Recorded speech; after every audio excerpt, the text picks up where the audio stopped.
This activity is about exploring the different facial expressions we pull when we're experiencing different emotions. You use a piece of sandpaper as your page, and on top of that page you put bits of wool to make different faces. So you need one long piece of wool to make the oval outline of a head. You need two shorter ones tied together to make two circles for the eyes. You need two sort of about 8 centimetres for the eyebrows, and one about maybe 14 centimetres for the mouth, so that you can create a face. And you simply put those pieces of wool onto the sandpaper in different ways to see what kind of expressions the faces make. Okay, so this picture probably explains it better than I just did. So you can see you've got an oval to make the outline of the face shape, you've got knots to make the pupils in the eyes, you've got tied circles for the eyes, you've got a mouth that you can double over if you want to make the mouth smaller, or you can keep it the full length if you want to make it longer, and you've got two eyebrows. So it actually can be surprisingly expressive even with just those features.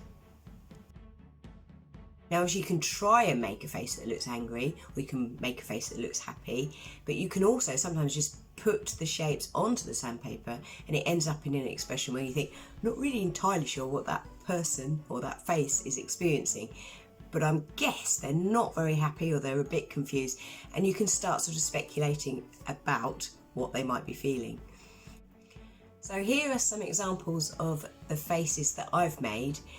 You might disagree with my interpretation of what they could be feeling or what might have triggered their feeling, because that's the other thing I do, is I get children to think, once they've created a face, what are they feeling and what might have triggered that feeling as well.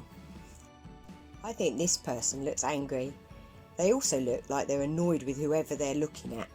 Perhaps someone's just insulted them. This one looks surprised, but not in a good way. Perhaps they've just seen an accident. This one looks really happy, but maybe more specifically pleased with themselves, like they've just been told that they were, after all, right to do whatever they did. This one looks confused and a bit annoyed that they're confused, like they've just been told that they have to do something they didn't like doing all over again, but they haven't been told why. This one looks a bit scared, a bit bewildered and unsure of what's going to happen next, like they might be asked to jump out of a plane with a parachute any minute. This one looks really miserable. Why do you think someone might look like this? What emotion or emotion do you see in this face? Sometimes in this activity you make a face that looks like it's expressing an emotion that you didn't intend it to. It can be fun like that. I always try to make up something that could have triggered the emotion that the face shows. So that's the wool and sandpaper activity.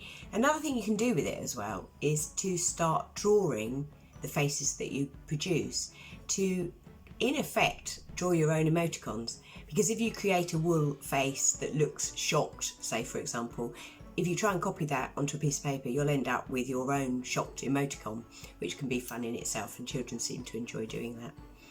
So that's that activity.